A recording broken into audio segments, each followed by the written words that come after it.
A very warm welcome to all my dear students. हम लोग class 12 chapter 3 current electricity के concept को discuss कर रहे थे। अब तक आप लोगों को 3 वीडियो बना के दिया जा चुका है। वो तीनों वीडियो सिर्फ आपका देखा ही नहीं बल्कि सारा बात आपके दिमाग में सेट होनी चाहिए। और जैसा कि मैंने आपसे कहा है, ये कुछ ऐसा चैप्टर है जो खोजता है बार बार रिपीटिशन, और तब ये बहुत आसानी से दिमाग में सेट कर जाएगा।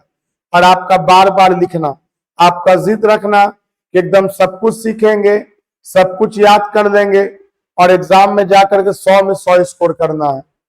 तो चलो, अब तक हम लोग क्या क्या पढ़े हैं? तो अब तक हम लोग पढ़े हैं ड्रिफ्ट वेलोसिटी क्या होता है, रिलैक्सेशन टाइम क्या होता है, इलेक्ट्रॉनिक करंट क्या होता है, इलेक्ट्रिक करंट क्या होता है। अगर एक बार क्विकली सबको एक नजर हम लोग देख लें तो आपको बताया था कि एक कंडक्टर ले लीजिए जिसमें एक तरफ लोअर पोटेंशियल ऐड कर दो, एक तरफ हायर पोटेंशियल ऐड कर दो, मतलब एक बैटरी लगा दो, और एक तरफ इसका नाम मान लो M दे दिया, एक तरफ N दे दिया, तो पोटेंशियल इधर का Vm क्रिएट हो गया, ये लोअर पोटेंशियल Vn क्रिएट हो गया, और पोटेंशियल डिफरेंस आपको क्रिएट हो गया Vm माइनस Vn। और आप सबको पता है, मान लो इसको V नाम दे दिया, और आप सबको पता है कि एक तरफ प्लस आ जाए और एक तरफ माइनस आ जाए तो इलेक्ट्रिक फील्ड का डायरेक्शन हो जाता है पॉजिटिव से निगेटिव। और जैसे जैसे हम लोग इलेक्ट्रिक फील्ड के डायरेक्शन में घटते हैं तो पोटेंशियल डिक्रीज करता है, और 2 पॉइंट के बीच का पोटेंशियल डिफरेंस का कॉन्सेप्ट आपको दिया था, relation between electric field and electric potential में, कि 2 पॉइंट के बीच में जो पोटेंशियल डिफरेंस होता है वह डॉट प्रोडक्ट होता है इलेक्ट्रिक फील्ड इंटेंसिटी का और डिस्प्लेसमेंट का। और इस तरह से यहाँ V equal to E into L चला आएगा when you will solve it. तो potential equal to electric field into length हो जाएगा, मतलब दोनों पॉइंट के बीच का ये potential difference E into L के बराबर होगा। What is L here? Definitely L is the length of conductor here. ये कंडक्टर का यहाँ लेंथ है, length of conductor, length of conductor.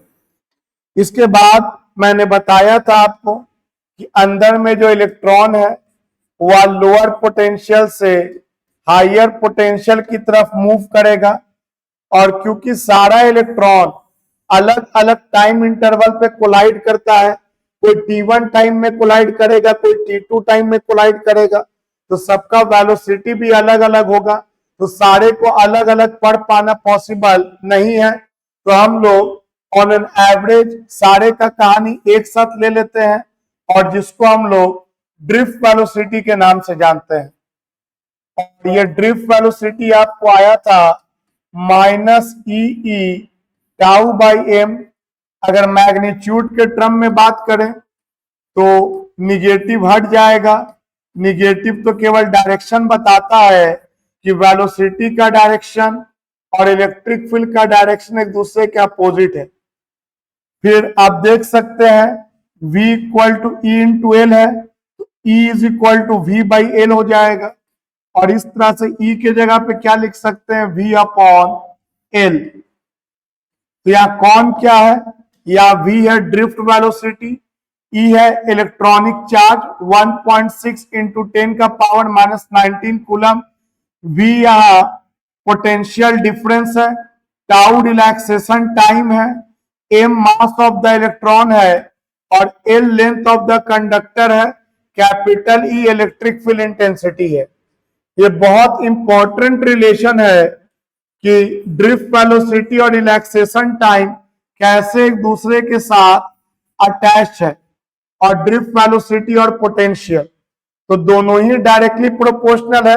इसके बारे में आपको हम डिस्कस किए थे पिछले वीडियो में भी कि अगर इलेक्ट्रॉन जल्दी जल्दी टकराएगा तो जहां जल्दी जल्दी टक्कर होगा वहां रिलैक्सेशन टाइम घट जाएगा, और जहां जल्दी जल्दी टक्कर होगा वहां वेलोसिटी तो कम होगा एवरेज में, क्योंकि चलेगा कम और टकराएगा ज्यादा। इसके विपरीत अगर बात करें, अगर देर देर में टकरा रहा है तो रिलैक्सेशन टाइम बड़ा हो जाएगा, गैप बड़ा हो जाएगा, और देर देर में टकराएगा, टक्कर कम होगा, तो ऑन एन एवरेज उसका वेलोसिटी ज्यादा होगा। मतलब टक्कर कम होगा, रिलैक्सेशन टाइम ज्यादा होगा, तो एवरेज वेलोसिटी ज्यादा होगा। टक्कर जल्दी जल्दी होगा, रिलैक्सेशन टाइम कम होगा, वेलोसिटी भी ऑन एन एवरेज कम हो जाएगा। पोटेंशियल डिफरेंस अगर बढ़ा देंगे तो इलेक्ट्रॉन ज्यादा वेलोसिटी से मूव करेगा। इसके अलावा यह भी जाना था कि मान लो इलेक्ट्रॉन निगेटिव से पॉजिटिव जा रहा है और इलेक्ट्रॉन के मूव करने के कारण इस पे चार्ज माइनस एनी का फ्लो हो रहा है, और माइनस एनी का फ्लो कितना टाइम इंटरवल में हो रहा है, टी। What is T? तो कंफ्यूज मत करना, ये दो कॉलिजन के बीच का टाइम इंटरवल है, और ये वाला जो टी है ये time taken by electron to move from one and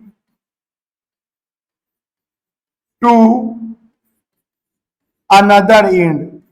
मतलब एक टर्मिनल से दूसरे टर्मिनल जाने का टाइम ये टी है।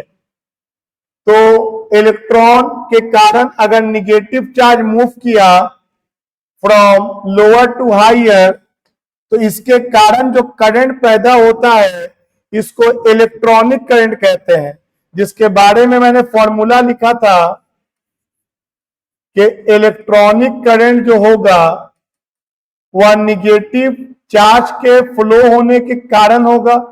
और न्यूमेरिकल में हम लोग इसको कंसिडर नहीं करते हैं, बल्कि हम लोग मान लेते हैं कि जितना निगेटिव चार्ज इस तरफ फ्लो कर रहा है उतना ही पॉजिटिव चार्ज इसके अपोजिट डायरेक्शन में फ्लो कर रहा है। यह हम लोगों का कन्वेंशन है, और इस कन्वेंशन का फायदा बस इतना है कि आपका चार्ज का वैल्यू माइनस के बजाय आपका प्लस कहलाएगा, बाकी all concept remaining the same. तो अगर इलेक्ट्रॉन को यहां से यहां तक आने में टी टाइम लगा, तो ये सारा पॉजिटिव चार्ज को यहां से यहां तक जाने में भी टी टाइम लगेगा। और इस चार्ज के फ्लो होने के कारण जो करंट प्रोड्यूस होता है उसको हम लोग इलेक्ट्रिक करंट कहते हैं, या सिंपली करंट कहते हैं, या कन्वेंशनल करंट कहते हैं। तो करंट का मतलब होता है the rate of flow of charge. The rate of flow of charge, एक सेकंड में जितना चार्ज का फ्लो। अगर एन पॉजिटिव चार्ज बहा है तो उसके कारण चार्ज एन ही आ जाएगा, एंड डिवाइडेड बाय टाइम। अगर 1 सेकंड ना हो तो 1 सेकंड बना लेंगे। So this was electronic current and this is electric current. So I hope यहां तक आप सभी लोगों को कोई दिक्कत ना रहा हो।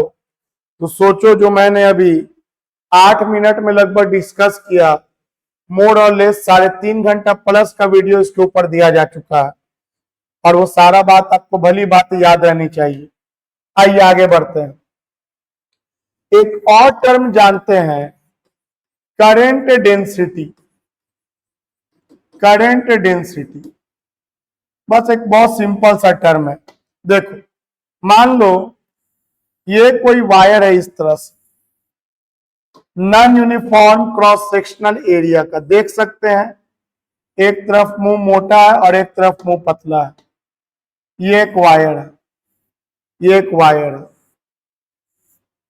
अब देखो, अगर मैं ये बोलूं कि यहां से समझाने के लिए 6 इलेक्ट्रॉन पास किया, 6 इलेक्ट्रॉन पास किया इस तरफ, n इक्वल टू 6 इलेक्ट्रॉन पास किया कुछ टाइम इंटरवल में, डेल्टा टी टाइम में। तो बताओ यहां से कितना इलेक्ट्रॉन पास करेगा? तो बोलेंगे सर जितना इलेक्ट्रॉन आ रहा होगा उतना ही ना जाएगा, बीच में थोड़ी कहीं क्रिएट हो जाएगा। कुछ लोग सोचता है मुंह मोटा ज्यादा इलेक्ट्रॉन पास करेगा। अरे जितना इलेक्ट्रॉन एंट्री लिया है, चला है, वही इलेक्ट्रॉन न चलेगा। हाँ, यहाँ पे जगह ज्यादा है तो फैल जाएगा, यहाँ पे जगह कम है तो सिकुड़ जाएगा। मेरा उंगली का देख रहे हो मोशन, यह सिकुड़ा हुआ है और ये जगह बढ़ता जाएगा, फैलता जाएगा, फैलता जाएगा। लेकिन चार्ज का फ्लो इक्वल टाइम में इक्वल होगा। मतलब डेल्टा टी में अगर यहां एनी चार्ज का फ्लो हुआ है तो यहां भी डेल्टा टी में एनी चार्ज का ही फ्लो होगा, यहां भी एनी चार्ज का फ्लो होगा। और हम बोल तो रहे हैं इलेक्ट्रॉन, लेकिन हम जानते हैं कि प्लस के लिए कहां नहीं लिखते हैं, प्लस के लिए कहां नहीं लिखते हैं। अगर इधर मान लो हम इलेक्ट्रॉन का फ्लो बता दिया तो जरूर प्लस वाला किधर बह रहा होगा, तो प्लस वाला जरूर इस तरफ बह रहा होगा, और जिधर प्लस वाला बहेगा उधर ही करंट का डायरेक्शन होता है। तो बताओ करंट कहां पर ज्यादा या कम होगा? बोलेंगे सर दोनों जगह चार्ज का वैल्यू सेम, दोनों जगह टाइम टेकन सेम, तो जाहिर सी बात है करंट जितना इस A1 area of cross section के पास होगा उतना ही current A2 cross section area के पास होगा। मतलब करंट जो बह रहा होगा वह कांस्टेंट रहेगा, वह कांस्टेंट रहेगा। आई होप कि आपको क्लियर होगा कि इलेक्ट्रॉन ऐसा नहीं है कि यहां से छेद चल रहा है तो यहां 15 इलेक्ट्रॉन हो जाएगा। जितना इलेक्ट्रॉन यहां से पास करेगा जितना टाइम इंटरवल में, उतना ही टाइम इंटरवल में इलेक्ट्रॉन यहां से पास करेगा। तो जितना चार्ज यहां से पास किया डिवाइडेड बाय टाइम, जितना चार्ज यहां से पास किया डिवाइडेड बाय टाइम जब सेम है तो करंट इक्वल टू होता क्या है? करंट इक्वल टू यही तो होता है जितना चार्ज फ्लो करे जितना टाइम इंटरवल में, जितना चार्ज फ्लो करे जितना टाइम इंटरवल में। लेकिन एक बात है सर, यहां पर नजदीक नजदीक सब आ गया और यहां पर दूर दूर है सब, तो यहां का डेंसिटी कम है और यहां का डेंसिटी ज्यादा है, और इसीलिए एक टर्म आया करंट डेंसिटी। याद रखना ये करंट है और आपको हम पढ़ाने जा रहे करंट डेंसिटी। तो करंट डेंसिटी का डिफिनेशन होता है electric current flowing per unit area, और अगर यूनिट एरिया ना हो तो एरिया से डिवाइड करके यूनिट एरिया बना लेंगे। इसको इंडिकेट करते हैं जे से, करंट डेंसिटी को। तो यहां पर J1 मान लो तो करंट तो I है और एरिया हो गया A1। यहां पर करंट डेंसिटी J2 मान लो, करंट तो I है, एरिया हो गया A2। A2 का मतलब हो गया पाई R2 का स्क्वायर। अगर यहां पर का रेडियस R2 ले ले तो, और यहां पर का रेडियस अगर R1 ले ले क्रॉस सेक्शनल एरिया, तो ये हो जाएगा I बटा pi R1 square. Definitely clearly we can see current density at point 2 is greater than point 1। Current दोनों जगह कांस्टेंट है लेकिन करंट डेंसिटी दोनों जगह अलग अलग है। तो बताओ करंट डेंसिटी को कैसे डिफाइन करेंगे? तो बोलेंगे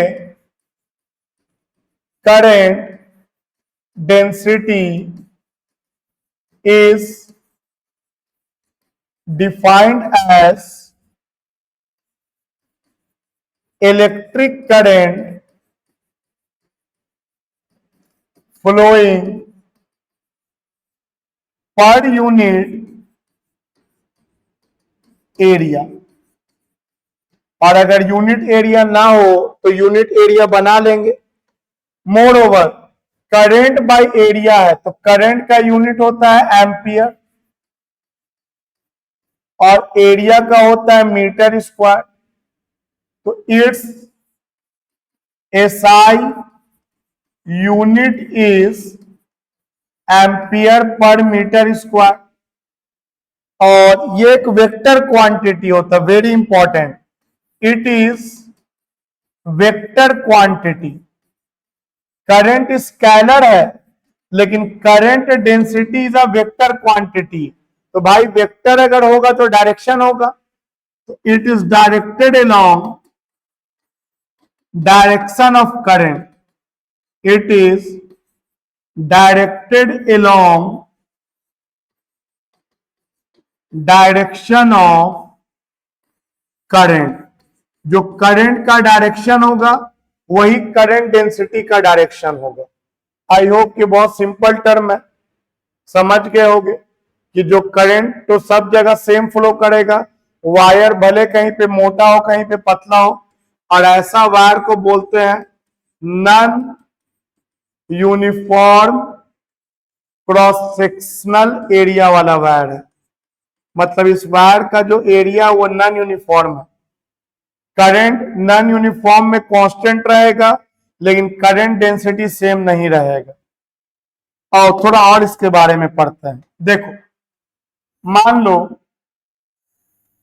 इस तरह से तार था और इसको तुम काट दिए, ऐसे करके काट दिए। देखे होगे तुम लोग गन्ना का जूस वूस पीने जाते होगे, या देखे होगे गन्ना के जूस के ठेला पे गन्ना ऐसे जनरली कटा हुआ होता है, तिरछा कटा हुआ होता है। तो एक बात बताओ, इलेक्ट्रॉन तो निगेटिव से पॉजिटिव मूव करेगा। हाँ सर, इलेक्ट्रॉन अगर निगेटिव से पॉजिटिव मूव करेगा तो करंट का डायरेक्शन तो इसके उल्टा होता है। बिल्कुल सर, करंट का डायरेक्शन तो इसके उल्टा होता है। लेकिन सर ये आपके में एरिया ऐसे है, तो एरिया पे सरफेस पे परपेंडिकुलर ड्रॉ करेंगे, ये इसका एरिया वेक्टर कहलाएगा। पढ़ चुके गॉस लॉ में भी हम पढ़ाए थे कि सरफेस पर कहीं भी परपेंडिकुलर खींच देंगे तो वह सरफेस का एरिया वेक्टर होता है। तो इस सरफेस का एरिया वेक्टर किधर हो गया, तो इस सरफेस का एरिया वेक्टर इधर हो गया, जो सरफेस के साथ कितना डिग्री बना रहा है, सरफेस के साथ ये 90 डिग्री का एंगल बना रहा है। एरिया वेक्टर 90 डिग्री का एंगल बना रहा है। एरिया वेक्टर इसलिए क्योंकि इसके पास मैग्नीट्यूड भी है, अरे कुछ पाई आर स्क्वायर एरिया भी होगा, और साथ में इसके पास डायरेक्शन भी है। और जबकि करंट डेंसिटी के बारे में मैंने क्या बोला कि करंट डेंसिटी का डायरेक्शन करंट के डायरेक्शन में होता है। तो हम लोग क्या करेंगे, इस एरिया का कंपोनेंट ब्रेक कर लेंगे, करंट की तरफ कितना एरिया बच रहा है। तो करंट की तरफ एरिया बच रहा है मेरे को एक कॉस थीटा, आप लोग वेक्टर में पढ़ा होगा। वेक्टर को हम लोग रिजॉल्व कर सकते हैं दो हिस्सा में, जिसके साथ थीटा बनेगा वो कॉस थीटा हो गया, और इसके परपेंडिकुलर में साइन थीटा वाला कंपोनेंट हो गया। तो आपको हम क्या बोला, करंट डेंसिटी में उस एरिया को लेके चलेंगे जो करंट के डायरेक्शन में है। तो करंट के डायरेक्शन में कौन सा एरिया वाला हिस्सा है, तो एक कॉस थीटा है, तो J equal to I by A cos theta, या क्रॉस मल्टीप्लाई कर दो तो I इक्वल टू क्या हो जाएगा, J A कॉस थीटा।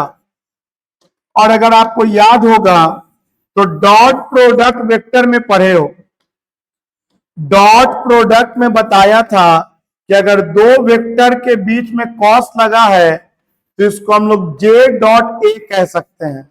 शर्त है कि ये दोनों वेक्टर हो। तो करंट डेंसिटी भी वेक्टर है, एरिया के पास भी डायरेक्शन है, ये भी वेक्टर है, और ये जो एंगल है वो करंट डेंसिटी जिसका डायरेक्शन करंट के डायरेक्शन में है और एरिया के बीच का ये एंगल है थीटा, तो इसको हम लोग J डॉट ए लिख सकते हैं। मतलब इलेक्ट्रिक करंट का एक तो वो फॉर्मूला था ही कि electric current is defined as the rate of flow of charge. आज से इलेक्ट्रिक करंट का एक और डिफिनीशन है कि electric current is dot product. ये कौन सा प्रोडक्ट है, dot product of current density and surface area. और डॉट प्रोडक्ट का जो आंसर आता है वो स्केलर आता है, और वैसे भी जानते हैं हम लोग कि current is a scalar quantity. तो करंट डेंसिटी एक वेक्टर क्वांटिटी है, एरिया भी एक वेक्टर क्वांटिटी है, और दो वेक्टर का डॉट हमेशा स्केलर आता है।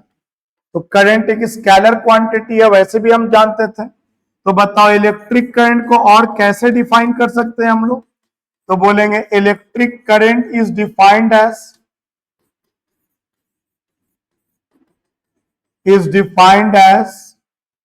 The dot product of current density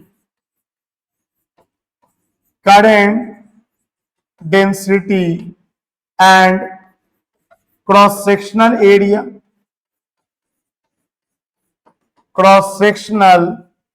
area, इन दोनों का डॉट प्रोडक्ट करंट कहलाता है। अगर आपको डॉट प्रोडक्ट अगर अब नहीं पता है तो आप डॉट प्रोडक्ट का अलग से एक वीडियो देख लीजिए, नहीं मिलता हमसे मिलिए, क्योंकि ऐसा नहीं कि एक बार काम आएगा, हर जगह इसको काम आना, हर चैप्टर में काम आना है। और एक बार आप इसका 2 घंटे का वीडियो देख लोगे, आपको कभी भी दिक्कत नहीं होगा, लिखित में ले लो। और यही सब बात बोलते हैं कि ये मत सोचो कि सब कुछ पढ़ना है, अरे की वीडियोस को कम से कम देख लो, जो इंपॉर्टेंट वीडियो है, तो जो सब कुछ पढ़ना है वो अपने आप पढ़ाता चला जाएगा। तो आइए आगे बढ़ते हैं। अगर हम यही बोले कि ये तार जो है वो कटा बना होकर के सीधा होता, तिरछा ना कट करके सीधा होता, बोलते कोई बात नहीं, करंट तो मेरा इधर जा रहा है, इलेक्ट्रॉन अगर इधर जा रहा है तो करंट इधर जा रहा है, और इस बार एरिया तो पूरा का पूरा इधर ही हमको दिख रहा है। इसका मतलब साफ साफ है कि एंगल 0 डिग्री है। किसके किसके साथ 0 डिग्री एंगल है? तो करंट के डायरेक्शन में तो करंट डेंसिटी होता है, तो करंट डेंसिटी और एरिया वेक्टर के बीच में इस बार 0 डिग्री का एंगल है। तो बताओ current density is equal to इस बार क्या हो जाएगा? Current by area. A cos theta की कोई जरूरत नहीं है, J equal to I upon A. अगर मैग्नीट्यूड में बात करें तो सिंपली लिख दो J equal to I by A. I hope कि आपको करंट डेंसिटी एकदम क्लियर हो गया होगा। बहुत सिंपल सा एक छोटा सा टर्म था, current flowing per unit area is called current density. आपका दिमाग बोलता है कि बहुत भारी है, तो उसको ये बोलना क्या भारी है पोल। हाँ ये नया है, इसको दिमाग पिकअप करेगा, धीरे धीरे 2-3 दिन में आसान हो जाएगा। तुम सोच के देखो, ड्रिफ्ट वेलोसिटी सर दर्द था शुरू में पहला क्लास में, सेकंड क्लास में आसान, थर्ड में और आसान, फोर्थ में तुरंत बोलते हैं कि रिलैक्सेशन टाइम कम, तो मतलब टक्कर ज्यादा हो रहा है तो ड्रिफ्ट वेलोसिटी कम हो जाएगा, टकराएगा ज्यादा। तो चीजें आसान होती चली जाएंगी। बस आपको ईमानदारी से लगे रहना है हमारे साथ, अपने पढ़ाई के साथ, बहुत आसान एग्जाम हो जाएगा। चलो, तो ये था हम लोगों का all about the current density. एक और टर्म आइए पढ़ाता हूं मैं आपको, मोबिलिटी। और ये सारा टर्म आगे जाकर के आपको मिलेगा, सब एक जगह कंबाइन होगा और बहुत सारा फॉर्मूला डिराइव करा देगा। तो कह सकते हो कि आपको हम करंट चैप्टर का भी ABCD पढ़ा रहे हैं, की वर्ड पढ़ा रहे हैं। और अगला वीडियो जो आएगा ये सारा की वर्ड का कॉम्बिनेशन होगा। तो सोचो, उस वीडियो को देखने के लिए सारा वीडियो देखा हुआ नहीं, याद होना चाहिए। जो आपको वीडियो आएगा जहां सारा कुछ यूज एक साथ होगा। चलो, मोबिलिटी भी एक सिंपल सा डिफिनीशन है, या रेशियो होता है किसका किसका? Magnitude of drift velocity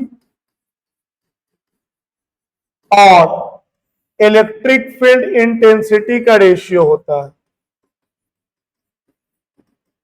magnitude of drift velocity और इलेक्ट्रिक फील्ड इंटेंसिटी का रेशियो मोबिलिटी होता है, mu is equal to drift velocity का मैग्नीट्यूड और इलेक्ट्रिक फील्ड का रेशियो। सिंपल सा टर्म, एक डिफिनीशन है। जब नहीं जानते तो भारी था, जान गए तो बस, और कुछ है क्या इसमें। ड्रिफ्ट वेलोसिटी और इलेक्ट्रिक फील्ड का रेशियो है मोबिलिटी। इसका मतलब है कि drift velocity is equal to, हम लोग म्यू ई भी लिख सकते हैं। और आप सब जानते हैं कि इलेक्ट्रिक फील्ड को पोटेंशियल बाय लेंथ भी लिख सकते हैं। इसके अलावा drift velocity eV tau by M L तो होता ही है, ई टाउ बाई एम तो होता ही है। तो ये सब लिख सकते हैं और सब आपको बार बार लिखना चाहिए कि आपके हाथों को याद हो जाए। तो मोबिलिटी हो गया, ड्रिफ्ट वेलोसिटी का मैग्नीट्यूड बाय इलेक्ट्रिक फील्ड, और ड्रिफ्ट वेलोसिटी का ये वाला फॉर्मूला लिख सकते हैं, E V tau by M L by E. आप देख सकते हैं यहां पे एक रिलेशन दिखेगा कि mobility inversely proportional to mass है। यहां से सवाल आ जाता है, मतलब जिसका मास कम होगा उसका मोबिलिटी ज्यादा होगा। एक चीज होता है इलेक्ट्रॉन्स निगेटिव चार्ज, एक चीज होता है होल्स पॉजिटिव चार्ज।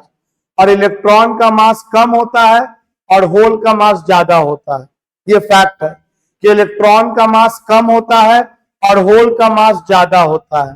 तो जिसका मास कम होगा उसका मोबिलिटी ज्यादा होगा। तो बताइए कौन ज्यादा मोबाइल है, इलेक्ट्रॉन और होल्स? तो बोलेंगे electrons are more mobile than holes. क्या बोला मैंने यहां पे एक बात लिख दिया कि इलेक्ट्रॉन्स जिसका मास कम होता है आर मोर मोबाइल्स। मोबाइल मतलब होता है जो आसानी से चल फिर सके। जो मोटा ताजा एकदम बहुत ज्यादा भारी भरकम होता है उसको चलने में दिक्कत है, जो पतला दुबला होता है उसको चलने में थोड़ा आसानी है। तो electrons are more mobile than holes, मतलब इलेक्ट्रॉन का मोबिलिटी होल के कंपैरिजन में ज्यादा है। तो मोबिलिटी एक छोटा सा टर्म था, स्टार्ट हुआ खत्म हो गया, क्या ही करना है इसमें। आइए बस आपको याद रखने जाना है ये सारा टर्म। अब देखो एक टर्म होता है रेजिस्टेंस।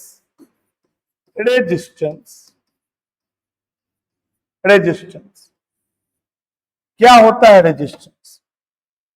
तो बोलेंगे सर करंट के रास्ते में जो भी विरोध आएगा, करंट के रास्ते में, करंट मतलब क्या, चार्ज का फ्लो।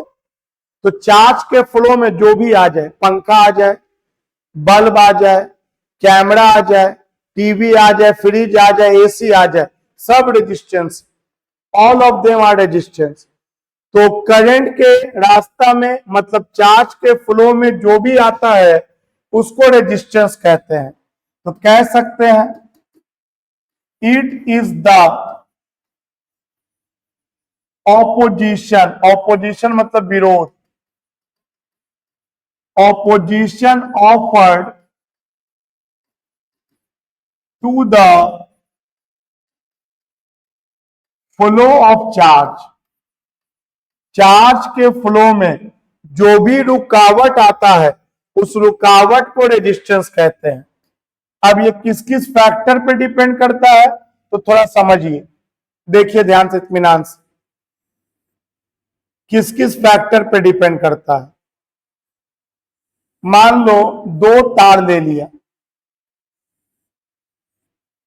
दोनों का एरिया सेम रखा, इसका भी एरिया ए और इसका भी एरिया ए, लेकिन इसका लेंथ लिया एल और इसका लेंथ दुगना ले लिया 2l, और दोनों में इलेक्ट्रॉन का फ्लो हो रहा है।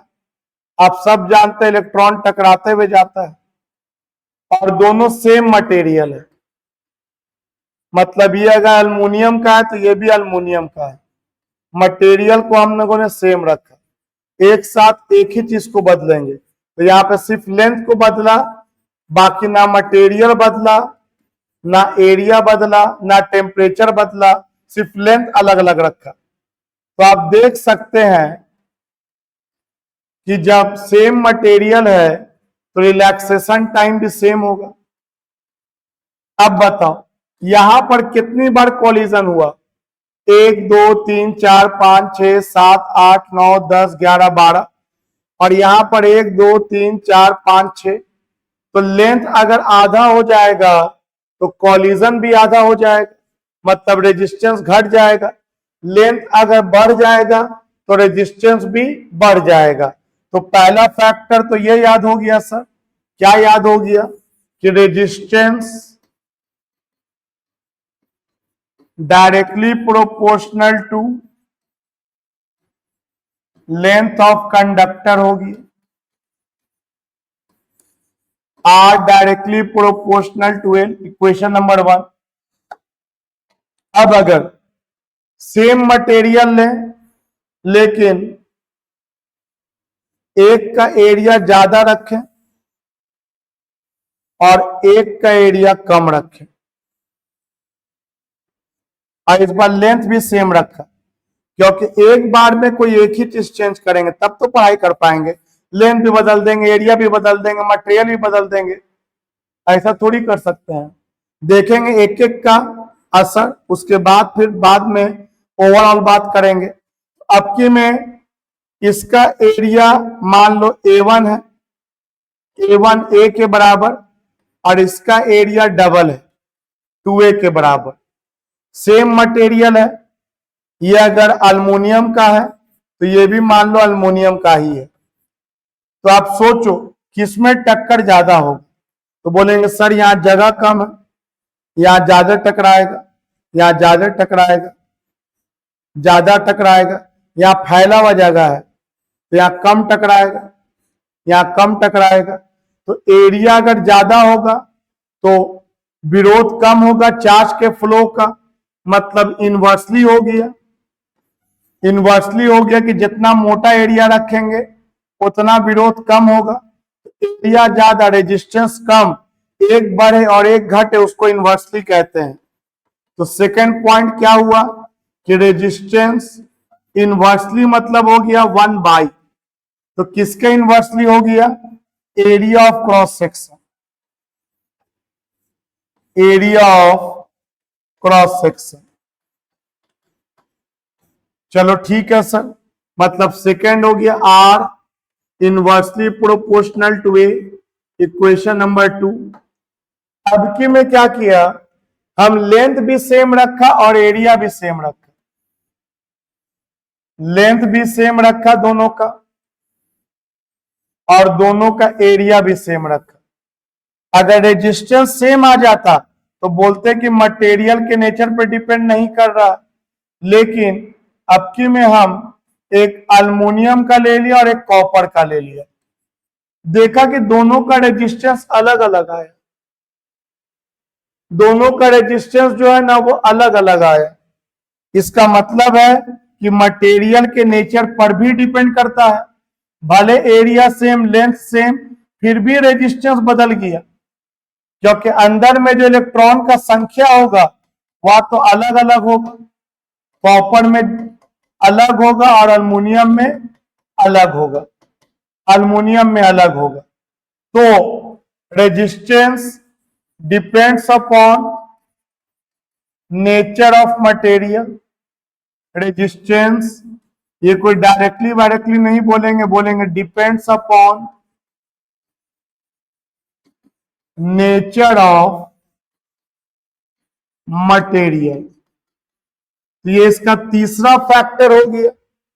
पहला फैक्टर तो हो गया डायरेक्टली प्रोपोर्शनल टू लेंथ, दूसरा फैक्टर हो गया इनवर्सली प्रोपोर्शनल टू एरिया, और तीसरा फैक्टर हो गया depends upon nature of material. यहां तक तो आप लोगों ने 10th में भी मोर और लेस पढ़ा हो। चौथा फैक्टर पे थोड़ा ज्यादा ध्यान देना। देखो रेजिस्टेंस जो है ना वो टेम्परेचर पर भी डिपेंड करता है, इसको हम अलग से भी पढ़ाएंगे, लेकिन अभी बात छिड़ा है तो थोड़ा बहुत बताएंगे। इसको हम अलग से भी आपको पढ़ाएंगे कि effect of temperature on resistance of conductor and semi conductor, एक अलग से टॉपिक आएगा। लेकिन अभी क्योंकि बात छिड़ा है तो बात को यहां समझने की कोशिश करो। देखो मान लो ये एक तार है और इस तार का दो कंडीशन ले लेते हैं।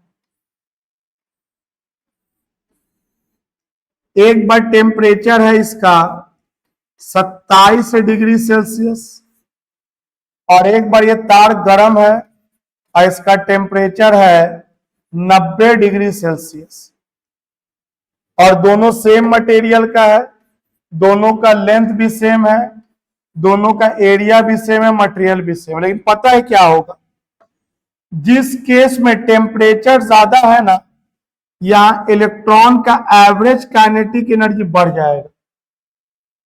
मतलब यहां ज्यादा है ना, जिस कंडक्टर का टेम्परेचर ज्यादा है वो ज्यादा टकराने लगेगा, रैंडमनेस उसका इंक्रीज कर जाएगा, चलेगा कम और टकराएगा ज्यादा। समझो, टेम्परेचर मान लो 27 है तो ऐसे चल रहा है, टकराया टकराया टकराया, और टेम्परेचर जब 90 होगा चल रहा है कम और टकरा रहा है ज्यादा। तो हाइयर टेम्परेचर पर, अब तुम सोच के बताओ, हाइयर टेम्परेचर पर क्या हो रहा है, रिलैक्सेशन टाइम बढ़ रहा है या घट रहा है? Ask yourself, pause the video and think. गलती होगा तो फिर सीखोगे। हाइयर टेम्परेचर पर अगर जल्दी जल्दी टकरा रहा है, हम बोल दिया, तो रिलैक्सेशन टाइम बढ़ गया या घट गया? एकदम सही सोचे आप लोग। जल्दी जल्दी टकरा रहा है तो रिलैक्सेशन टाइम छोटा हो गया, क्योंकि रिलैक्सेशन टाइम होता है दो कॉलिजन के बीच का टाइम इंटरवल। तो जल्दी जल्दी टकराने का मतलब रिलैक्सेशन टाइम घट गया, रिलैक्सेशन टाइम घट गया और आपका रेजिस्टेंस जो है वो बढ़ गया। आपका चलेगा कम और टक्कर टुक्कर ज्यादा होगा, यहां वहां ज्यादा तुम्हारा भगदड़ मच जाएगा एक तरह से। तो देखो क्या बोला, जब टेम्परेचर लोअर है, मान लो यहां पे टकराया, फिर यहां पे टकराया, और इस तरह टकराते हुए एक कोना से दूसरे कोना चला गया, लेकिन टेम्परेचर हाई कर देंगे ना तो टक्कर इसका बहुत बढ़ जाएगा, रैंडमनेस इंक्रीज कर जाएगा, टकराएगा ज्यादा और चलेगा कम। आप देख सकते हैं जब तक पहुंच चुका है, अभी भाई साहब टक्कर टक्कर टक्कर ही कर रहे हैं, टक्कर टक्कर खेल रहे हैं। मतलब इसका टेम्परेचर जब जो लो होगा तो कॉलिजन का फ्रीक्वेंसी कम होगा। कॉलिजन का फ्रीक्वेंसी, फ्रीक्वेंसी मतलब होता है एक सेकंड में कितनी बार टकरा रहा है, तो कॉलिजन का फ्रीक्वेंसी लेस होगा उसके कंपैरिजन में। तो रिलैक्सेशन टाइम क्या होगा, कम टकरा रहा है। अरे फ्रीक्वेंसी ऑफ कॉलिजन लेस मतलब एक सेकंड में कम टकरा रहा है, देर देर में टकरा रहा है, मींस रिलैक्सेशन टाइम हाई होगा। रिलैक्सेशन टाइम ग्रेटर होगा उसके कंपैरिजन में, रिलैक्सेशन टाइम ग्रेटर होगा। और जबकि यहां फ्रीक्वेंसी ऑफ कॉलिजन अंग्रेजी में लिखे अगर हम, फ्रीक्वेंसी ऑफ कॉलिजन इंक्रीज कर जाएगा टेम्परेचर के बढ़ने पे, टेम्परेचर बढ़ जाएगा तो ज्यादा टक्कर होगा, ज्यादा टक्कर होगा, फ्रीक्वेंसी ऑफ कॉलिजन बढ़ जाएगा, और फ्रीक्वेंसी ऑफ कॉलिजन बढ़ जाएगा, जल्दी जल्दी टकराएगा तो टाइम इंटरवल घट गया कॉलिजन के बीच का, मींस रिलैक्सेशन टाइम डिक्रीज कर जाएगा, रिलैक्सेशन टाइम डिक्रीज कर जाएगा, और रिलैक्सेशन टाइम डिक्रीज कर जाएगा, आपका रेजिस्टेंस जो है वो इंक्रीज कर जाएगा। मतलब रेजिस्टेंस टेम्परेचर पे डिपेंड करता है। यार ज्यादा विरोध होने लगा ना हाइयर टेम्परेचर पे, लोअर टेम्परेचर पे कम विरोध हो रहा है और हाइयर टेम्परेचर पे ज्यादा विरोध हो रहा है, ज्यादा टक्कर। चार्ज के चलने को ही ना हम लोग करंट कहते हैं, और चार्ज के चलने को जो रोकेगा उसको रेजिस्टेंस कहते हैं। तो यहाँ चार्ज के चलने में दिक्कत हो गया ना, चल रहा है कम और टकरा रहा है ज्यादा हाइयर टेम्परेचर पर। मतलब समझ गए सर? मतलब एग्जाम में थोड़ी इतना एक्सप्लेन करोगे, इतना फिगर डायग्राम देकर। एग्जाम में आएगा रेजिस्टेंस किस किस फैक्टर पे डिपेंड करता है, तुम्हारे लिए तो बहुत आसान पढ़ाई है। बोल देंगे लेंथ पे डिपेंड करता है, directly proportional, inversely proportional to area होता है, डिपेंड करता है मटेरियल के नेचर पे एंड डिपेंड करता है टेम्परेचर पे। अगला वीडियो में टेम्परेचर से रिलेटेड और डिटेल में कहानी आएगा, लेकिन अगला वीडियो के पहले ये वीडियो यहां होना चाहिए जितना बात बताया मैंने। और फील करना, रटना कहाँ है भाई। टेम्परेचर ज्यादा होगा तो फ्रीक्वेंसी ऑफ कॉलिजन बढ़ जाएगा, लो टेम्परेचर पे कम टकरा रहा था, हाई टेम्परेचर पे ज्यादा टकराने लगेगा, और टक्कर ज्यादा होगा तो चलेगा कम और टकराएगा ज्यादा। मतलब चलने में दिक्कत होने लगा, भगदड़ मच गया, टक्कर खाली टक्कर हो रहा है। इसका मतलब है कि रेजिस्टेंस बढ़ गया, चार्ज के फ्लो का अपोज ज्यादा हो रहा है। तो रेजिस्टेंस डिपेंड्स अपॉन टेम्परेचर, बहुत इंपॉर्टेंट फैक्टर है, क्योंकि आप लोग बाकी का 3 फैक्टर 10th में पढ़ा है, 12th में इसको बहुत डिटेल में और बहुत अच्छे से पढ़ना है। रेजिस्टेंस टेम्परेचर पे डिपेंड करता है। चलो भाई समझ गए। अब ये चारों फैक्टर को हम लोग एक जगह कंबाइन करते हैं, तो resistance directly proportional to length, inversely proportional to area. Proportional का निशान हटाएंगे, कांस्टेंट लगाएंगे, यहां रो लगा, और यही जो रो है इसी में वो 2 बात घुस के बैठा है, इसी में ये 2 बात घुस के बैठा है कि रो है पहले क्या, इट इज प्रोपोर्शनैलिटी कांस्टेंट। अरे कभी भी प्रोपोर्शनल का निशान हटता है और कोई कांस्टेंट लिखाता है तो उसको क्या बोलते हैं, उसको कहते हैं प्रोपोर्शनैलिटी कांस्टेंट। तो ये जो रो है वो प्रोपोर्शनैलिटी कांस्टेंट है, और इसको किस नाम से जाना जाता है, इट इज नोन एज, इसका 2 नाम है, नाम मत भूलना मेरे भाई, it is known as resistivity, और एक और नाम है स्पेसिफिक रेजिस्टेंस। रेजिस्टेंस नहीं, रेजिस्टेंस तो ये हो गया, इसको स्पेसिफिक रेजिस्टेंस के नाम से भी जाना जाता है। रेजिस्टेंस और स्पेसिफिक रेजिस्टेंस 2 अलग अलग चीज है। तो ये किस पे डिपेंड करता है, ये 2 चीज पे डिपेंड करता है रेजिस्टिविटी। इसका डिराइवेशन अगला क्लास में कराएंगे, जो आप 10th में नहीं पढ़ा होगा। तो अगला क्लास में कुछ भी कराएंगे, जितना पढ़ा चुके हैं अब तक सब जाकर के अगला क्लास में कंबाइन करने वाला है। तो ये डिपेंड करता है 2 चीज पे, अभी तो लिख दे रहा हूं कि 2 चीज पे डिपेंड करता है, आप रट जाओ, लेकिन अगले क्लास में मैं प्रूफ कर दूंगा कैसे 2 चीज पे डिपेंड करता है। इट डिपेंड्स अपॉन, पहला तो नेचर ऑफ मटेरियल,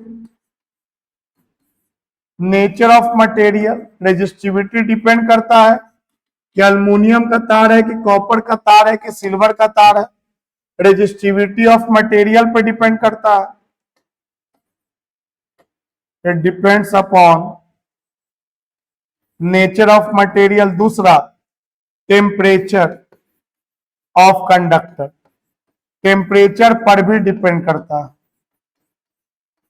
अब टेम्परेचर पर कैसे डिपेंड करता है, अभी अभी आपको हम थोड़ा बताए थे, क्या बताए थे, सोचो कि टेम्परेचर बढ़ेगा, टेम्परेचर बढ़ेगा तो average kinetic energy of electron बढ़ेगा, इलेक्ट्रॉन ज्यादा इधर उधर टकराने लगेगा, चलेगा कम, रैंडमनेस बढ़ जाएगा, तो उसका कॉलिजन बढ़ जाएगा, फ्रीक्वेंसी ऑफ कॉलिजन, और फ्रीक्वेंसी ऑफ कॉलिजन के बढ़ने के वजह से उसका रिलैक्सेशन टाइम घट जाएगा, और रिलैक्सेशन टाइम के घटने के वजह से उसका रेजिस्टिविटी जो है वो इंक्रीज कर जाएगा, और रेजिस्टिविटी इंक्रीज कर जाएगा तो रेजिस्टेंस इंक्रीज कर जाएगा।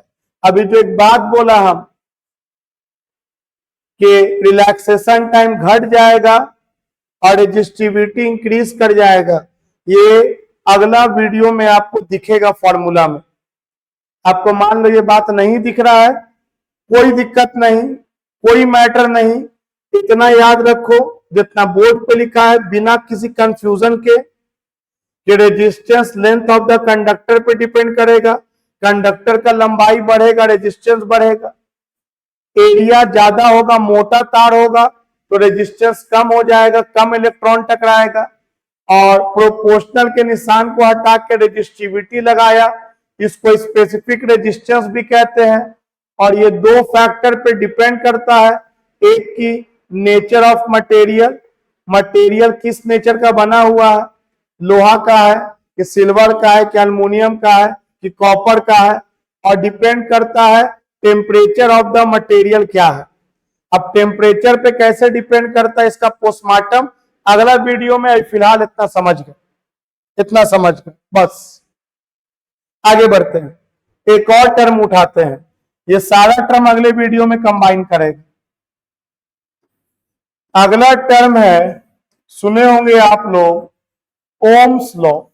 ओम्स लॉ बहुत सिंपल सा बात, 10th क्लास में नाम तो कम से कम याद होगा, नाम तो सुना ही होगा, ओम्स लॉ। देखो, अगर एक कंडक्टर के क्रॉस हम पोटेंशियल डिफरेंस क्रिएट करवा दें, पॉजिटिव हो गया ये side negative, electric field positive से negative, electric field is a vector quantity but potential is scalar quantity and this is potential difference which is equal to EL as we know. So Ohm's law यही कहता है कि अगर potential difference ज्यादा होगा तो current ज्यादा flow करेगा। मतलब 5 वोल्ट के बैटरी की जगह अगर हम 10 वोल्ट का बैटरी लगा दिया तो ज्यादा करंट का फ्लो होगा। अगर 15 वोल्ट का बैटरी लगा दिया और ज्यादा करंट का फ्लो होगा। और अगला क्लास में आपको ओम्स लॉ में प्रूफ करूंगा। मैं इसी वीडियो में क्यों नहीं प्रूफ कर रहा हूं, मैं आपको वक्त दे रहा हूं कि जितना भी टर्म पढ़ा दिया उसको लिख लिख के एकदम यहां सेट कर लो।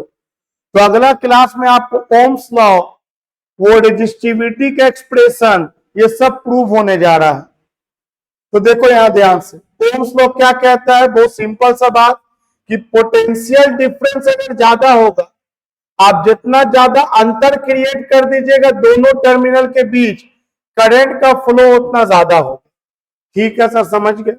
आप ओम्स लॉ में क्या बोल रहे हैं, आप एक स्टेटमेंट बोल रहे हैं, जो अगला क्लास हम ओम्स लॉ को प्रूफ करेंगे। अभी तो स्टेटमेंट क्या बोला, तो according to Ohm's law, Ohm's law के अनुसार क्या है, ओम्स लॉ के अनुसार द इलेक्ट्रिक करंट फ्लोइंग, जो बह रहा है इन कंडक्टर में, is directly proportional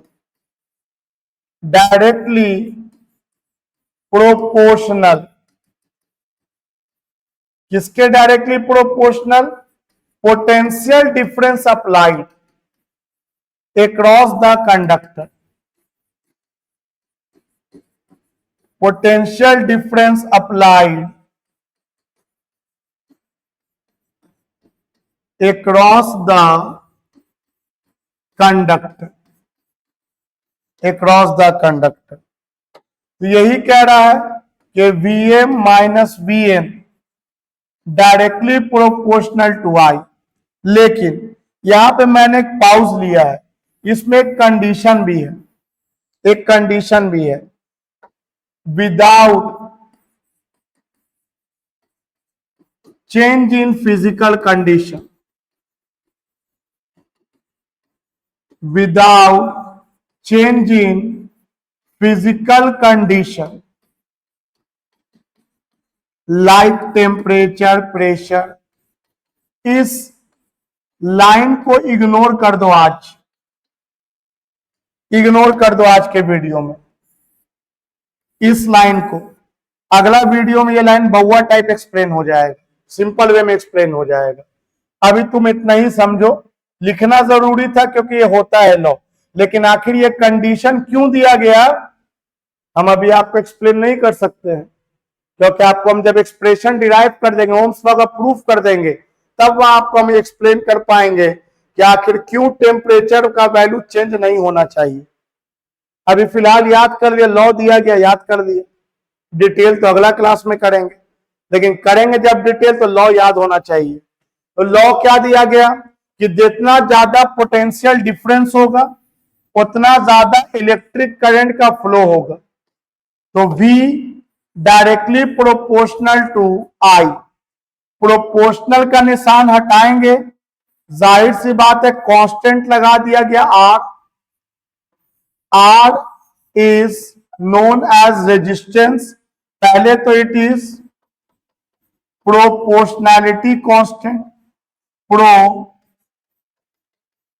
proportionality constant, जैसा कि आप सब जानते हैं, प्रोपोर्शनैलिटी कांस्टेंट। अब ये किस नाम से जाना जाता है? It is known as resistance. और रेजिस्टेंस के बारे में हम लोगों ने अभी थोड़ी देर पहले कहानी डिटेल में समझा था। It is known as resistance. Resistance. तो अगर मैं बोलूं R इज इक्वल टू क्या होगा? R is equal to V by I. और V बाई आई क्या होना चाहिए? कांस्टेंट। देखो, आपको लोग बेवकूफ बना देता और आप बन भी जाते हो। लोग बोलेगा पोटेंशियल डबल कर दिया, तो बोलो रेजिस्टेंस भी डबल हो गया ना। आप हाँ में हाँ मिला देते हो कि हाँ ये डबल तो ये भी डबल, डायरेक्टली प्रोपोर्शनल है। अरे बेवकूफ, रेजिस्टेंस यहाँ कांस्टेंट है। पोटेंशियल अगर डबल होगा तो करंट भी तो ऑब्वियसली डबल हो जाएगा, तब तो ओम्स लॉ है। तो रेजिस्टेंस वही ना रह जाएगा। तो फंस मत जाना। अगर पोटेंशियल हाफ कर देंगे तो रेजिस्टेंस भी क्या हो जाएगा? एक करंट भी क्या हो जाएगा? हाफ हो जाएगा। तो रेजिस्टेंस रिमेनिंग द सेम। अगर रेजिस्टेंस बदल गया, ओम्स लॉ वैलिड नहीं है। सुन लो क्या बोला, अगर रेजिस्टेंस का वैल्यू बदल गया तो ओम्स लॉ वैलिड नहीं है। ओम्स लॉ के वैलिड होने के लिए जरूरी है कि रेजिस्टेंस आपका नहीं बदलना चाहिए, नहीं बदलना चाहिए। ठीक है, तो समझ गए। अगर मान लो 2 वोल्टेज और 2 करंट का वैल्यू दे दें और बोले ओम्स लॉ वैलिड है कि नहीं, तो वोल्टेज बाय करंट और फिर वोल्टेज बाय करंट करके चेक कर लो। अगर दोनों में रेजिस्टेंस सेम आया तो समझो कि ओम्स लॉ वैलिड है। और जो कंडक्टर ओम्स लॉ को ओबे करता है उसको बोलेंगे ओमिक कंडक्टर। जो ओम्स लॉ को ओबे करेगा उसको बोलेंगे ओमिक कंडक्टर। और जो ओम्स लॉ को ओबे नहीं करेगा उसको बोलेंगे नॉन ओमिक कंडक्टर। नाम से ही क्लियर है, जो ओम्स लॉ मानेगा वो ओमिक कंडक्टर, और जो ओम्स लॉ को नहीं मानेगा वो नॉन ओमिक कंडक्टर कहलाएगा। तो बताओ, आपको ओम्स लॉ में बहुत सिंपल सा बात बोला, ज्यादा वोल्टेज का बैटरी लेंगे तो ज्यादा करंट का फ्लो होगा। अब थोड़ा सोच लो ऐसा काहे होता है, ऐसा अगला क्लास में डिटेल है। होता यह है कि वोल्टेज अगर हम बढ़ा देंगे तो यहाँ पे ज्यादा पॉजिटिव का वैल्यू और निगेटिव के वैल्यू में डिफरेंस आएगा, और ज्यादा डिफरेंस आएगा तो इलेक्ट्रॉन कस के अट्रैक्ट होएगा। इलेक्ट्रॉन ज्यादा अट्रैक्ट होएगा तो इलेक्ट्रॉन का वेलोसिटी बढ़ जाएगा। तो ज्यादा स्पीड में इलेक्ट्रॉन चलेगा तो कम टाइम में यहां से यहां पहुंच जाएगा। और करंट होता है चार्ज बाय टाइम, तो टाइम अगर कम हो गया तो करंट का वैल्यू तो बढ़ जाएगा ऑब्वियस। मेरा बात को फिर तुम दोबारा सुन लो, मैंने क्या बोला। आप तो 100 बार सुन सकते हो रिप्ले में। मैंने ये बोला कि अगर पोटेंशियल डिफरेंस बढ़ा देंगे तो ज्यादा इलेक्ट्रिक फील्ड क्रिएट हो जाएगा हाई, और इलेक्ट्रिक फील्ड ज्यादा क्रिएट हो गया तो चार्ज पे ज्यादा कस के फोर्स लगेगा।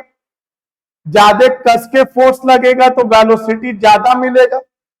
वेलोसिटी ज्यादा वेलोसिटी से दौड़ेगा, और एक थोड़ी दौड़ा, सबका सब ज्यादा वेलोसिटी से दौड़ेगा। तो ज्यादा वेलोसिटी से दौड़ेगा तो टाइम कम लगेगा, और कम टाइम में अगर पहुंच गया यहां से यहां तो जितना कम टाइम में पहुंचेगा करंट उतना ज्यादा होगा। मतलब पोटेंशियल बढ़ेगा तो करंट बढ़ेगा। तो देखो, पोटेंशियल से करंट के बीच में बहुत सा लोग आ रहा है, उसके बारे में अगला क्लास में सीखना है। कौन कौन आ रहा है? तो वेलोसिटी चला आ रहा है। पोटेंशियल डिफरेंस अगर बढ़ेगा तो वेलोसिटी बढ़ेगा, वेलोसिटी बढ़ेगा टाइम घटेगा, टाइम घटेगा करंट बढ़ेगा। फिलहाल इतना घुमाना फिराना नहीं है। उसको भाई सीधा बात बोले, पोटेंशियल बढ़ेगा करंट बढ़ेगा, प्रोपोर्शनल हटाएंगे कांस्टेंट लगेगा रेजिस्टेंस, खत्म बात। और रेजिस्टेंस क्या होता है? तो रेजिस्टेंस का फॉर्मूला हम लोग जानते हैं, अभी अभी पढ़ा है, रो एल बाई ए होता है। रो एल बाई ए होता है। तो यहां से एक वर्ड देखो, रेजिस्टेंस इक्वल टू है V बाई आई, और रेजिस्टेंस है मेरा रो L by A, V by आई। अच्छे से देखना, नया नया टर्म आ रहा है। आई को इधर ले जाओ, आई रो बाई ए, और ये हो गया V by L. V by L को तो पहचानते ही होंगे, बहुत अच्छी तरह से पहचानते होंगे वी बाई एल को। तो yes sir, V equal to होता है ई एल, तो E इज इक्वल टू हो गया sir V by L, electric field है। ठीक है, चलो इलेक्ट्रिक फील्ड है अलग बात है, यहाँ पे E is equal to I rho by A लिख सकते हैं। लेकिन एक बात सुनो, यहाँ पे एक बात कहना चाहते हैं, कभी भी कोई फिजिकल क्वांटिटी अगर डिस्प्लेसमेंट से डिवाइड है, लेंथ से डिवाइड है, कोई भी फिजिकल क्वांटिटी टाइम से डिवाइड होता है तो रेट वर्ड लगाते हैं, हम बता चुके हैं। Rate of flow of charge, charge by time. Rate of change in velocity, change in velocity by time. Rate of change in momentum, change in momentum by time. Rate of change in position, change in position by time. Rate का मतलब generally divided by time. उसी तरह से कहीं भी length से divide होना तो हम लोग वर्ड यूज करते ग्रेडियंट। आज से याद रखना, ग्रेडियंट। अगर कहीं पे लिखा हुआ है वेलोसिटी ग्रेडियंट, समझ जाना इसका मतलब हो गया वेलोसिटी बाय लेंथ। हाँ सर, समझ गए। कहीं पे लिखा हुआ है प्रेशर ग्रेडियंट, तो समझ जाना प्रेशर ग्रेडियंट का मतलब हो गया प्रेशर बाय लेंथ। हाँ सर, ठीक है। तो क्या आप ठीक है बोल के इसका नाम दे सकते हो? हाँ सर, पोटेंशियल ग्रेडियंट बोल सकते हैं, पोटेंशियल बाय लेंथ। तो बताओ, अगर तुमसे पूछे कि पोटेंशियल ग्रेडियंट का फॉर्मूला जानते हो, पोटेंशियल ग्रेडियंट, तो बोलेंगे यस सर। पोटेंशियल ग्रेडियंट का फॉर्मूला होता है आई rho by A. I hope के यू अंडरस्टूड इट। और मैंने ये पहले भी पढ़ाया है कि electric field intensity is negative of potential gradient. Electric field intensity का एक ये भी डिफिनीशन होता है। अगर आपको नहीं याद आया, जाके वीडियो और लेयर देखिए, आपको मिल जाएगा कि electric field intensity negative of potential gradient.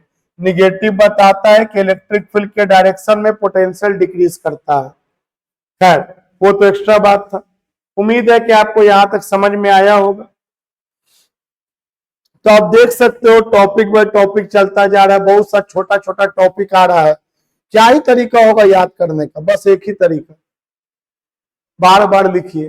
कहीं भी रफ पेज फेंका हुआ है, ओम्स लॉ लिख डालिए, करंट डेंसिटी लिख डालिए, मोबिलिटी लिख डालिए, इलेक्ट्रॉनिक करंट के बारे में लिख डालिए, इलेक्ट्रिक करंट के बारे में लिख डालिए, रिलैक्सेशन टाइम के बारे में, ड्रिफ्ट वेलोसिटी के बारे में। आप एक हफ्ता लगातार लग करके देखो तो सही, और देखो कि तुमको दिमाग में सेट हो जाता है कि नहीं। एकदम सेट हो जाएगा। और आप ये बहाना खोजोगे इतना सा छोटा छोटा टॉपिक है, कैसे याद होगा? तो ये आप अपने आप को बेवकूफ बना रहे हो, क्योंकि याद तो आपको करना ही, एग्जाम में तो आना ही है। और बस आपको करना क्या है? रिवीजन लगातार 1 हफ्ता 10 दिन तक। उसके बाद नहीं याद होगा, तब जो बोलो याद तो होना ही है, ये आप भी जानते हो। बस हम लोग बहाना खोजते हैं ना पढ़ने का, डरने का, डर करके अपने आप को झूठा तसल्ली देते हैं जो नहीं देना चाहिए। तो देखो, एक टर्म होता है कंडक्टेंस। कंडक्टेंस कुछ नहीं, अगेन एक सिंपल सा टर्म है, रेसिप्रोकल ऑफ रेजिस्टेंस। रेसिप्रोकल मतलब होता है उलट दो, तो रेजिस्टेंस का उल्टा होता है कंडक्टेंस, दैट्स ऑल। कंडक्टेंस को जी से इंडिकेट करते हैं, it is reciprocal of resistance. और रेजिस्टेंस क्या हो गया? रो एल, ए ऊपर चला जाएगा तो ये कंडक्टेंस आ गया, कंडक्टेंस आ गया। चलो, एक और टर्म होता है, अच्छा, कंडक्टेंस को ही हम लोग कह सकते हैं specific conductance. No no no no no, sorry sorry sorry, ये कंडक्टेंस हो गया। चलो एक और टर्म आता है कंडक्टिविटी। कंडक्टिविटी, कंडक्टिविटी ही को कहते हैं स्पेसिफिक कंडक्टेंस। जैसे रेजिस्टिविटी का दो नाम था, रेजिस्टिविटी और स्पेसिफिक रेजिस्टेंस, उसी तरह से कंडक्टिविटी और स्पेसिफिक कंडक्टेंस। तो कंडक्टेंस अलग चीज होगी और स्पेसिफिक कंडक्टेंस अलग चीज होगी। ठीक उसी तरह से जैसे रेजिस्टिविटी अलग चीज था और स्पेसिफिक आपको रेजिस्टिविटी, स्पेसिफिक रेजिस्टेंस अलग चीज था और रेजिस्टेंस अलग चीज था। तो बताओ कंडक्टिविटी और स्पेसिफिक कंडक्टेंस के बारे में क्या बोला?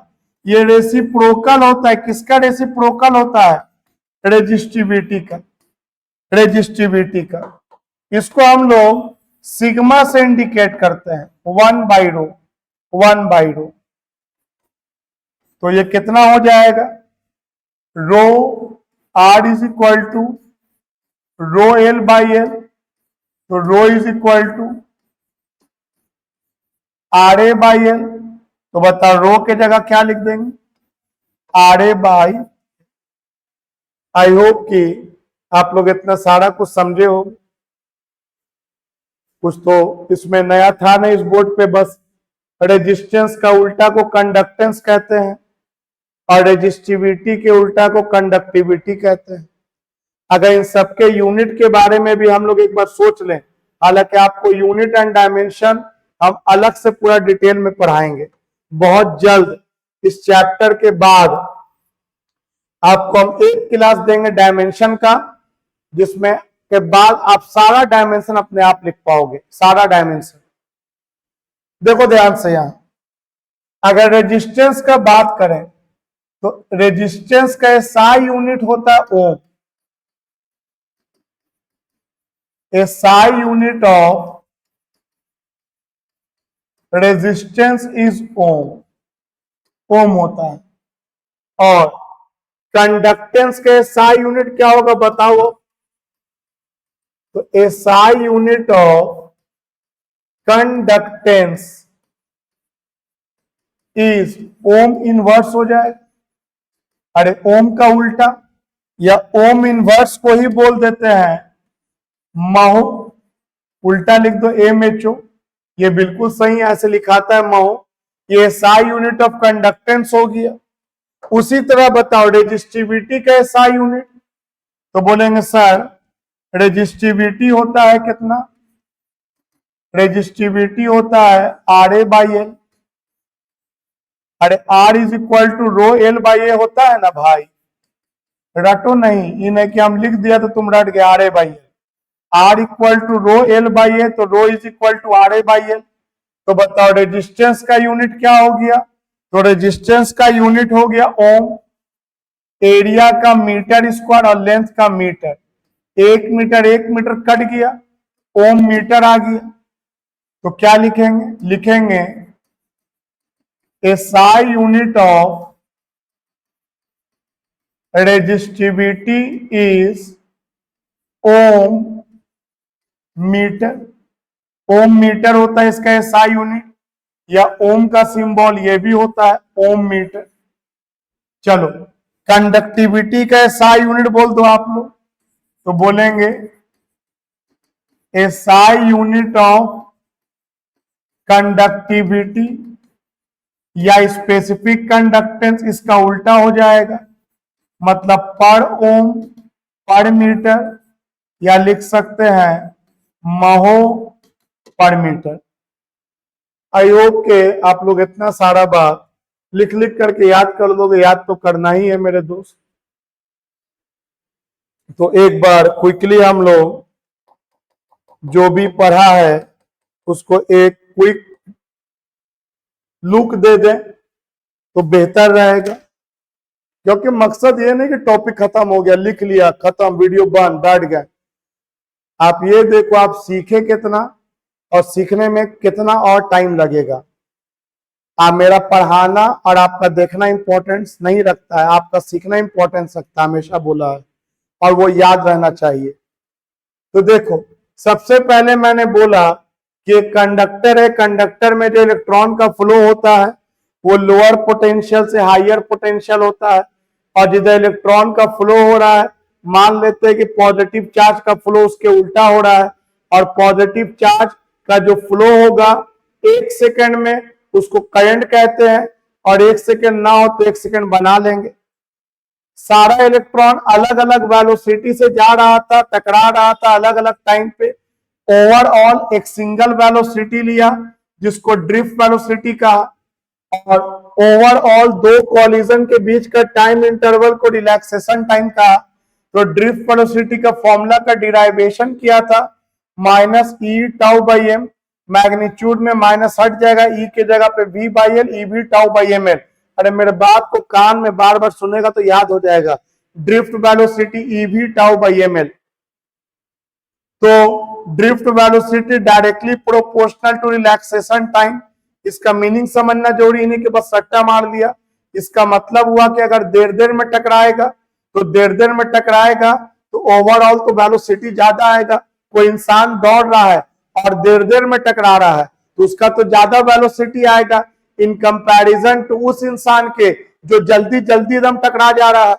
तो जो जल्दी जल्दी टकराएगा उसका रिलैक्सेशन टाइम कम होगा तो उसका वेलोसिटी भी कम होगा। जो देर देर में टकराएगा उसका रिलैक्सेशन टाइम ज्यादा होगा तो उसका एवरेज वेलोसिटी भी ज्यादा होगा। और पोटेंशियल ज्यादा होगा तो ज्यादा कस के इलेक्ट्रॉन भागेगा, वेलोसिटी बढ़ जाएगा। वेलोसिटी बढ़ जाएगा तो टाइम घट जाएगा, टाइम घट जाएगा तो करंट बढ़ जाएगा। यही बात तो ओम्स लॉ में कहा था कि पोटेंशियल बढ़ेगा तो करंट आपका बढ़ जाएगा। चलो इसके बाद क्या पढ़ा था हम लोग, इसके बाद एक टर्म आया था करंट डेंसिटी। मान लो कहीं पर non uniform cross sectional area वाला वायर है, कहीं पे वायर मोटा ज्यादा है, कहीं पे वायर मोटा कम है, कहीं पे ज्यादा है। तो कहीं पे ज्यादा हो या मोटा कम हो जो भी हो, एक बात कंफर्म है, चार्ज का जो संख्या फ्लो करने का वो तो चेंज होने से रहा। तो चार्ज फ्लो करेगा चाहे मोटा तार हो कहीं पे चाहे पतला तार हो, इक्वल टाइम में इक्वल चार्ज फ्लो करेगा तो करंट तो सब जगह सेम होगा। लेकिन कहीं पे चार्ज का डेंसिटी ज्यादा है, एकदम घना घना सट सट के है, कहीं पे दूर दूर में है। तो चार्ज का जो फ्लो का जो डेंसिटी को डिस्क्राइब करता है उसको करंट डेंसिटी कहते हैं। Electric current flowing per unit area is called current density. और यूनिट एरिया ना हो तो यूनिट एरिया बना देंगे। आप देख सकते हैं जहां का एरिया कम लिया है वहां का डेंसिटी ज्यादा, जहां का एरिया ज्यादा वहां का डेंसिटी कम। डिफिनेशन याद कर जाना है कि current density is defined as current flowing per unit area.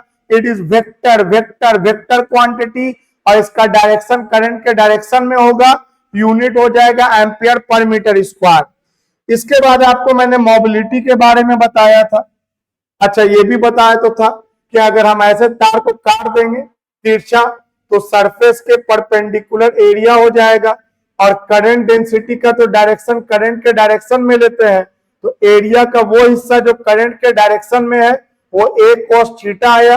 तो करंट डेंसिटी करंट बाई वो एरिया जो करंट के डायरेक्शन में a cos थीटा हो गया, क्रॉस मल्टीप्लाई किया j cos theta j dot a, और किसी का भी डॉट प्रोडक्ट स्केलर होता है और करंट तो स्केलर हम लोग जानते भी थे। तो करंट को डिफाइन कर सकते हैं कि डॉट प्रोडक्ट होता है करंट डेंसिटी का क्रॉस सेक्शनल एरिया का।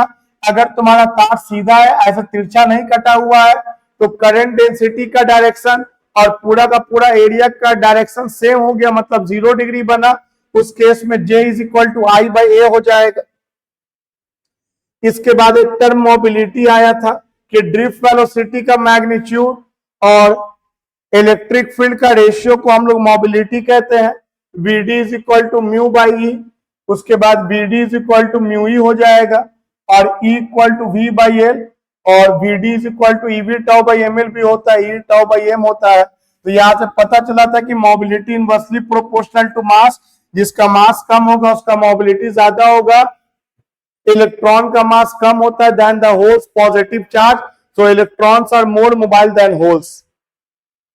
इसके बाद हम रेजिस्टेंस के बारे में पढ़ाया था कि अगर लेंथ ज्यादा होगा तो टक्कर ज्यादा होगा, मतलब रेजिस्टेंस ज्यादा होगा। अगर एरिया ज्यादा होगा तो टक्कर कम होगा, मतलब रेजिस्टेंस कम होगा। एरिया बढ़ेगा, रेजिस्टेंस घटेगा, तो इनवर्सली हो गया। लेंथ बढ़ेगा, रेजिस्टेंस बढ़ेगा, डायरेक्टली हो गया। इसके अलावा मटेरियल के नेचर पर डिपेंड करता है, जिसका डिटेल डिस्कशन अगले वीडियो में है। मैं प्रूफ करूंगा कैसे, अभी याद करना 10th टाइप याद कर लेना है। इसके अलावा डिपेंड करता है टेम्परेचर पर। इसमें कुछ कहानी मैंने बोला है जो अगला वीडियो में कंटिन्यू होगा कि टेम्परेचर अगर बढ़ेगा तो कॉलिजन ज्यादा होने लगेगा, और कॉलिजन ज्यादा होने लगेगा तो रिलैक्सेशन टाइम घट जाएगा, और रिलैक्सेशन टाइम घट जाएगा तो आपका इलेक्ट्रॉन को ज्यादा विरोध का सामना करना पड़ रहा है, मतलब कि ज्यादा टकरा रहे हैं, मतलब ज्यादा विरोध का सामना करना पड़ रहा है, तो रेजिस्टेंस बढ़ गया। तो टेम्परेचर इंक्रीज करेगा तो रेजिस्टेंस भी क्या करेगा, इंक्रीज करेगा। कम से कम ये लाइन फिलहाल याद रखो। ये फिगर भले क्लियर हो चाहे ना हो, अगला वीडियो में हो जाएगा, लेकिन कोशिश क्या करना कुछ कुछ तो आ ही जाए कि अगला वीडियो आसान हो जाए। तो रेजिस्टेंस एक टेम्परेचर पर भी डिपेंड करता है। इसके अलावा हम सारे फैक्टर को कंबाइन कर दिए। लेंथ के डायरेक्टली प्रोपोर्शनल, एरिया के इनवर्सली प्रोपोर्शनल का निशान हट के कांस्टेंट लग गया रो। रो को हम लोग रेजिस्टिविटी या स्पेसिफिक रेजिस्टेंस कहते हैं। ये रो डिपेंड करता है दो चीज पे, मटेरियल के नेचर पे डिपेंड करता है कि ये कंडक्टर किस मटेरियल का बना हुआ है, और टेम्परेचर पे डिपेंड करता है जो रेजिस्टिविटी है। इसके अलावा मैंने आपको ओम्स लॉ पढ़ाया कि ज्यादा पोटेंशियल डिफरेंस प्रोवाइड कर देंगे, जितना ज्यादा पोटेंशियल डिफरेंस प्रोवाइड कर देंगे वायर में उतना ज्यादा तेजी से चार्ज का फ्लो होगा। चार्ज का फ्लो मतलब करंट बढ़ जाएगा। तो potential difference applied across the conductor is directly proportional to the flow of electric current. एक शर्त है कि इस दौरान टेम्परेचर नहीं बदलना चाहिए। क्यों नहीं टेम्परेचर बदलना चाहिए, अगला वीडियो में देखेंगे, अभी याद कर लो क्योंकि लॉ पढ़ना है अभी सिर्फ, प्रूफ तो अगला वीडियो में है। तो potential difference directly proportional to current, proportional का निशान हटेगा, कांस्टेंट आर लगा। आर को हम लोग रेजिस्टेंस के नाम से जानते हैं। ये जो रेजिस्टेंस है तुम्हारा किस पे डिपेंड करता है ऑलरेडी हम लोग पढ़ चुके हैं। इसके अलावा रेजिस्टेंस V बाई आई हो गया, रेजिस्टेंस रो L बाई ए भी होता है। हम L वाले टर्म को एक तरफ कर दिया, और ये मैंने एक बात बताया कि I करंट, रेजिस्टिविटी और एरिया का जो रिलेशन आया है ये इक्वल टू कहलाता है पोटेंशियल ग्रेडियंट। तो potential gradient I rho by A, I for current, A for cross sectional area, rho for resistivity of material. और आप सब जानते हैं V बाई एल को इलेक्ट्रिक फील्ड भी कहते हैं। आई होप कि आपको सारा बात क्लियर हो। अब इसमें दो और टर्म इंट्रोड्यूस किया था। कंडक्टेंस का मतलब होता है रेजिस्टेंस का रेसिप्रोकल, को कंडक्टेंस कहते हैं, और रेजिस्टिविटी के रेसिप्रोकल को हम लोग कंडक्टिविटी कहते हैं। तो कंडक्टेंस हो गया 1 बाई आर, तो आर का फॉर्मूला उलट दिया। कंडक्टिविटी रेजिस्टिविटी का रेसिप्रोकल, तो जो भी रेजिस्टिविटी है उसको उलट दिया, तो ये कंडक्टिविटी हो गया। इसके बाद हम लोग यूनिट पे बात कर लिए कि रेजिस्टेंस का यूनिट ओम होता है, कंडक्टेंस इसका उल्टा है, तो ओम को पलट देंगे तो महो हो जाएगा या ओम इनवर्स। रेजिस्टिविटी का थोड़ा समझ लिया, R is equal to rho L by A, तो rho is equal to R A by L. ये ओम हो गया, ये मीटर स्क्वायर, ये मीटर हो गया, और इसका रेसिप्रोकल कर देंगे तो कंडक्टिविटी हो जाएगा। अब अगला वीडियो कह सकते हैं कि जो आज पढ़ाया वीडियो उसका एक कंप्लीट पार्ट होगा। अगला कह सकते हैं कि ये वीडियो और अगला वीडियो मिल करके एक कंप्लीट पार्ट बनेगा। इसमें कुछ कुछ बातें जो मैंने बोला ये लॉ होगा, इस पे डिपेंड करेगा, अगला वीडियो में सब आपको साफ साफ दिखेगा। लेकिन मजा कब आएगा, जब ये सारा बात यहाँ सेट हो। सेट कैसे होगा, लिख लिख के, सिर्फ देख देख के नहीं, लिख लिख के। चीजों को बार बार लिखो, एकदम आप कर सकते हो। Thank you.